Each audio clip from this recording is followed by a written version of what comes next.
So I'm going to show you all how to throw a bowl from my perspective. I first wanted to show you how to do the splash pan when you detach it, because a lot of times they aren't put back on right. But if you hold your splash pan, the bigger one, down at an angle and kind of put it under there, you'll feel a tight fitting, and then you just kind of wiggle it on all the way in there, and then this one just pops underneath it. Okay, so just like that. All right, so I'm going to be using terracotta clay. I've got my tools in front of me and my bucket at least half full of water. I'm going to slam that down. So with centering, just want to kind of go over that. Hands are wet. I'm holding my hand like this here. I'm right-handed, and my fist or my palm or karate chop like this. I usually like to hold my fist. Okay? So what I'm going to be doing is using my whole upper body.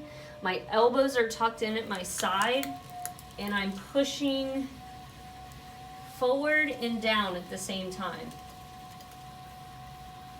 So try to figure out what you like. If you like the fist, the karate chop, or the palm, and you can play around with that. When you are pushing down in the center, you're not going directly down because that would create a well. You are kind of holding your hand at an angle on this edge. Okay? So I'm pushing kind of inward also down at the same time with that hand. It is so important that you wedge your clay well. Okay, if it's not wedged well, you're not going to be able to center, or you might have issues. And I do have a small air bubble in mine, even though I wedged it. I did try to go fast, so that's why. If you do have an air bubble, you just heard it pop. Sometimes just giving a fair amount of pressure and getting that to get out of there. And then I have to bring it back up. So with a bowl, you do want a wider mound of clay to start with rather than a taller one. You ever start to feel your hands get sticky, or there's a lot of friction created, just add some water and keep on at it. You will notice that I rarely turn my wheel off. Anytime I'm touching the clay, my wheel is spinning. So I have it centered, and I just want to go over some things that I went over in class today and how to do it. So the first thing I'm going to be doing is digging my well. You can do it with just 2 fingers in it, and you're just going like this. I'm holding my hands on the outside. You can also do it with like 2, 3 fingers on this inside and pushing down. Another option is using your sponge. So you can put that right in there and push down. Okay? So I want to leave about 1 inch of clay at the bottom so that I can trim a foot. So as you're working, just make sure you're keeping that. I talked to you guys about not having a completely flat inside. You're going to want a concave in bowl shape on the inside. So it'll kind of slope up and down like that.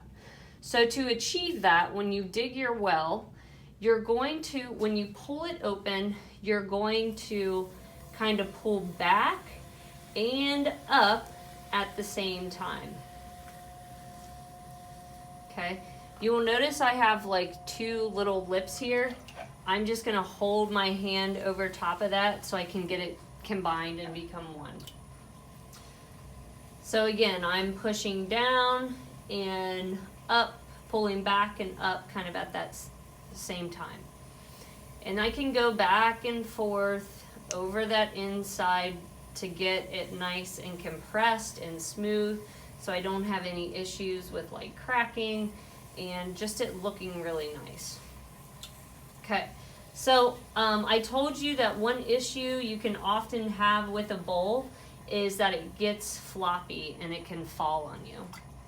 So when I raise the walls, I am gonna do it more upright than I want the bowl to actually be.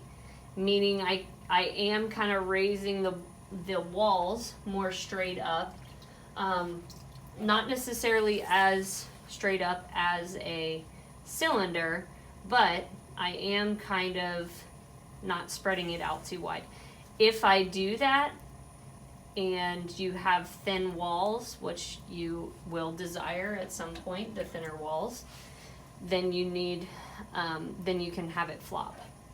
So when I raise the walls, again, elbows tucked in, I have these fingers on the inside, this thumb on the outside. You can see I'm throwing over here and not over here, okay? And that's because it will flow through my hands a lot easier as it's spinning without it getting messed up. So I'm squeezing the clay and very slowly moving it up the pot. Now this edge is kind of wacky and junky. I'm gonna compress it.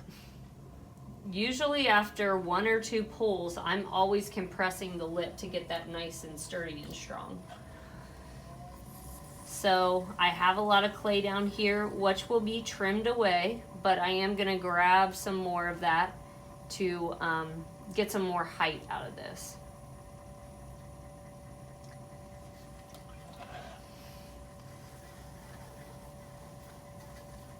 So I just keep doing this until the thickness is where I want it to be, which is typically 3/8 of an inch for me, sometimes even thinner. And 3/8 is in between 1/2 and 1/4. So you can see my hands are very, very balanced. They're touching each other. They're usually always touching each other at every point that I'm throwing. I'm gonna compress that lip again, make it really nice and strong. I'm going to get out any slip or water that's in the base of this piece and make sure that it has a roundness. Now I know it's hard to see from that angle, but it does kind of slope and curve. Okay, now I'm able to widen this bowl. A lot of times you'll widen the bowl when it's a little bit thicker because it does stretch out the clay, but I'm not going to make mine super wide. So I'm starting near the bottom, and all I'm doing is just pulling the clay back towards my body. Okay, you can see how slow I went on that opening. So every time your piece starts to get bigger and bigger, you want to go a little bit slower on the wheel, because if I were to spin this really fast, it would flop and I would lose it and I wouldn't be able to, I wouldn't be able to keep it and I have to start over. Okay, so I'm going to, again, compress that lip. You can either do it where you pinch it between your fingers and lay your index finger on top, or you can pinch it and lay the sponge on top, which the sponge does give it a nice curved lip there. It's just a nice little touch. Okay, so I just go back and kind of completely smooth that clay out. Got a little tiny wobble to it, so I'm just gonna press up against there, and I'm gonna show you. I have a lot of thick clay down there. It has a lot of weight. So when I go to trim a foot, I am gonna be taking away a lot from the outside here and from the middle underneath. And you will learn that process at another point. But as of right now, I feel confident that this is good. I'm gonna go ahead and cut this off the bat. So when you are cutting, remember just to wrap that wire cutter around your fingers and pull back straight towards your body. One last thing I want to go over, because a lot of you left so much clay in the sink, is cleanup. Any clay that is in your splash pan can go into the slip bucket that's over by the clay mixer, Even the clay, chunky clay that's inside of your bowl, or you know, the slip, so this stuff can go into the bucket. And I'm sorry, the slip bucket for this is on top of the table by the terracotta clay. The gray one is on the floor. So once you have cleaned all that out, you can dump it in the sink, so that it's only water down the sink.